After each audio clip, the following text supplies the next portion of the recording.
In a barren stretch of the Nevada desert, one of the most aggressively secured borders on American soil guards a secret that stood for decades.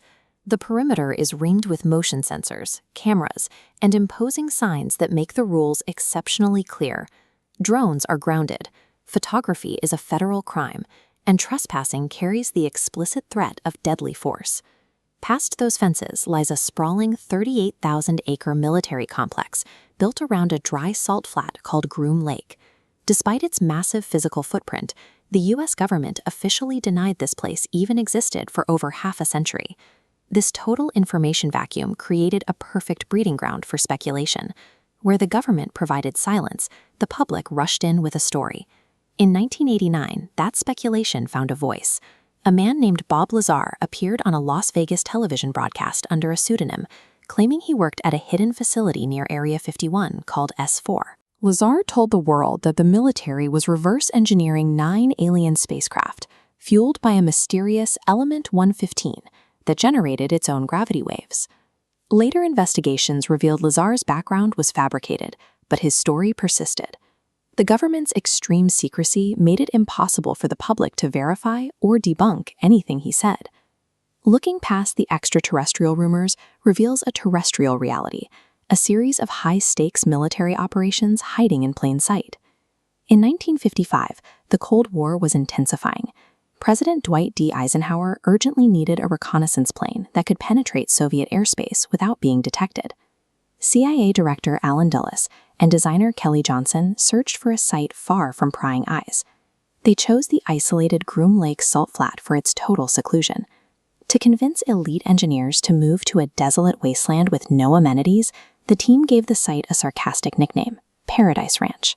This remote operation gathered aviation's brightest minds to build machines that would challenge the known physics of flight. Their breakthrough was the U-2 spy plane.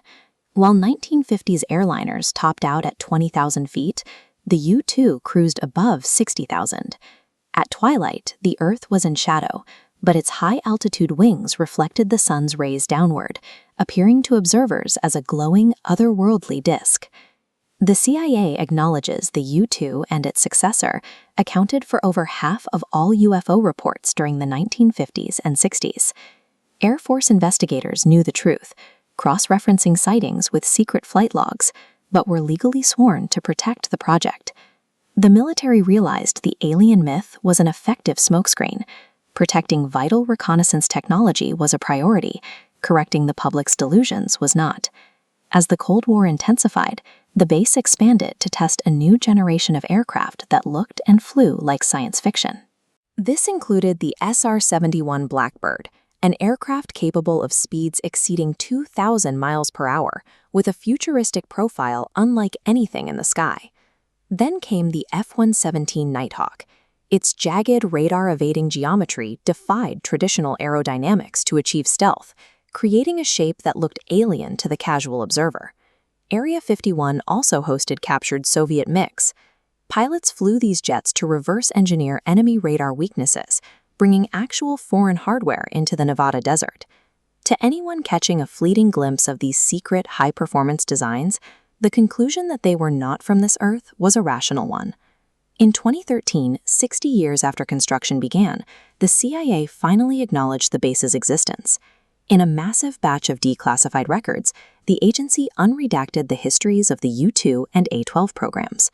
While the Cold War secrets are out, the modern base remains hyperactive and heavily guarded. Its boundaries are still patrolled by security forces authorized to use force. Current testing likely involves autonomous drone swarms and directed energy weapons, maintaining the facility's role at the edge of military development. Area 51 demonstrated that the military could weaponize public paranoia. The speculation surrounding the base functioned as a layer of protection that no fence could match. The military-industrial complex didn't need to hide a flying saucer. By allowing the public to believe in one, they ensured few would ever look close enough to see the real weapons they were building.